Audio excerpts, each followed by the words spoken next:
While it's been a fairly quiet month for CSGO updates, late last week we got an update that removed Chlorine and the Dangerzone map Jungle Tea, and instead introduced two new community-made maps, Mutiny and Swamp. Of course, you'll have known about these already since I covered both of them in a previous video of mine. They were two of the finalists in Mapcore's Exotic Maps competition. Mutiny is situated around a tropical village where the terrorists start aboard a pirate ship. I find the rotation times on this map are quite long, and when combined with how terrifying the middle route is, I find rushing all the way around T-spawn to be an equally appealing approach to the opposite side of the map. So I do feel like this map plays fairly uniquely. And the other map is Swamp, which looks like somewhere out of Left 4 Dead. One of its makers is Bubkez, the guy who made Mirage. The second update we've received has quite extensively changed both of these new maps. But since they're so new, I don't feel it's too important to cover these changes, especially with the other things I could be talking about instead. The question is, Jungle Tea has been removed, but what is it going to be replaced with? I covered two snowy Dangerzone maps the other week.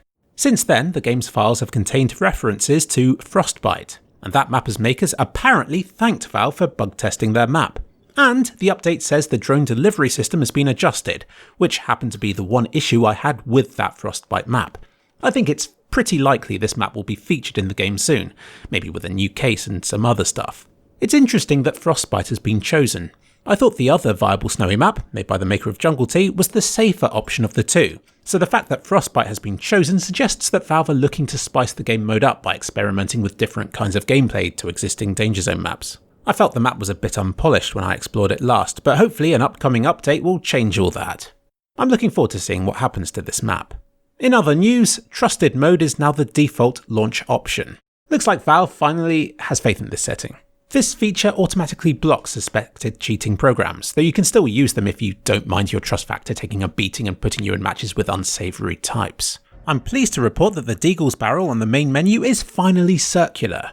Previously it was octagonal, a callback to the game's 2012 origins, but now it's finally ready to compete with the next generation of consoles. And a new console command has been added. This will stop decoys from hurting teammates when they explode. This only ever did a few points of damage, so you might not think it's that big of a deal, but trolls made full use of this.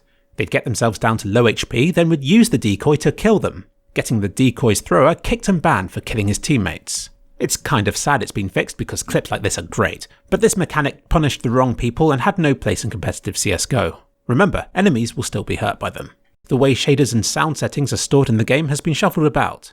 This could be in response to a game-breaking smoke exploit that Rich Lewis covered in a video yesterday, where you could make smokes go completely invisible unless you were stood inside them. I don't know more about it than that, since I wasn't aware of this exploit in the first place, but that just means that hopefully it's been fixed before too many people were able to abuse it.